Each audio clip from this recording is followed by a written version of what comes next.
دوسری تواریخ اور اس کا 5واں باب جو 14 آیات پر مشتمل ہے۔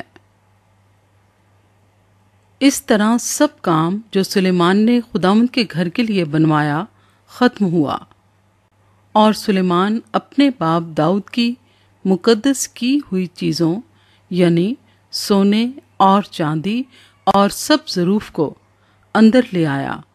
اور ان کو خدا کے گھر کے خزانے میں رکھ دیا۔ عہد کا صندوق ہیکل میں لایا جاتا ہے۔ تب سلیمان نے اسرائیل کے بزرگوں اور قبیلوں کے سب رئیسوں یعنی بنی اسرائیل کے آبائی خاندانوں کے سرداروں کو یروشلم میں اکٹھا کیا تاکہ وہ داؤد کے شہر سے جو سیون ہے خداوند کے عہد کا صندوق لے آئیں، اور اسرائیل کے سب لوگ 7ویں مہینے کی عید میں بادشاہ کے پاس جمع ہوئے، اور اسرائیل کے سب بزرگ آئے اور لاویوں نے صندوق اٹھایا، اور وہ صندوق کو اور خیمہ اجتماع کو اور سب مقدس ظروف کو جو اس خیمے میں تھے لے آئے۔ ان کو لاوی کاہن لائے تھے، اور سلیمان بادشاہ اور اسرائیل کی ساری جماعت نے جو اس کے پاس اکٹھی ہوئی تھی صندوق کے آگے کھڑے ہو کر بھیڑ بکریاں اور بیل ذبح کیے، ایسا کہ کثرت کی وجہ سے ان کا شمار و حساب نہیں ہو سکتا تھا۔ اور کاہنوں نے خداوند کے عہد کے صندوق کو اس کی جگہ مسکن کی الہام گاہ میں جو پاک ترین مکان ہے یعنی کروبیوں کے بازوؤں کے نیچے لا کر رکھا، اور کروبی اپنے بازو صندوق کی جگہ کے اوپر پھیلائے ہوئے تھے، اور یوں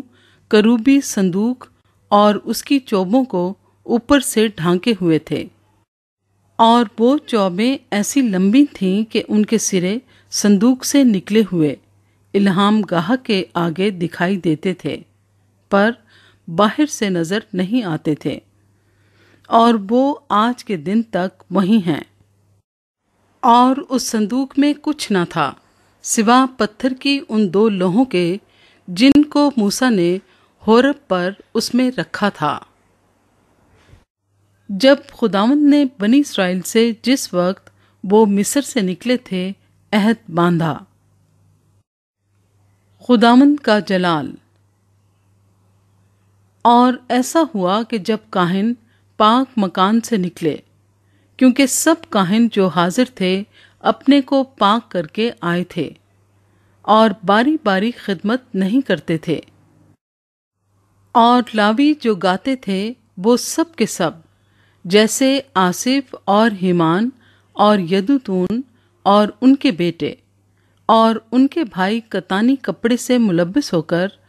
اور جھانج اور ستار اور بربط لیے ہوئے مذبح کے مشرقی کنارے پر کھڑے تھے، اور ان کے ساتھ 120 کاہن تھے جو نرسنگے پھونک رہے تھے۔ تو ایسا ہوا کہ جب نرسنگے پھونکنے والے اور گانے والے مل گئے تاکہ خداوند کی حمد اور شکر گزاری میں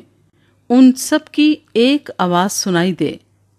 اور جب نرسنگوں اور جھانجوں اور موسیقی کے سب سازوں کے ساتھ انہوں نے اپنی آواز بلند کر کے خداوند کی ستائش کی کہ وہ بھلا ہے کیونکہ اس کی رحمت ابدی ہے، تو وہ گھر جو خداوند کا مسکن ہے ابر سے بھر گیا، یہاں تک کہ کاہن ابر کے سبب سے خدمت کے لیے کھڑے نہ رہ سکے، اس لیے کہ خدا کا گھر خداوند کے جلال سے معمور ہو گیا تھا۔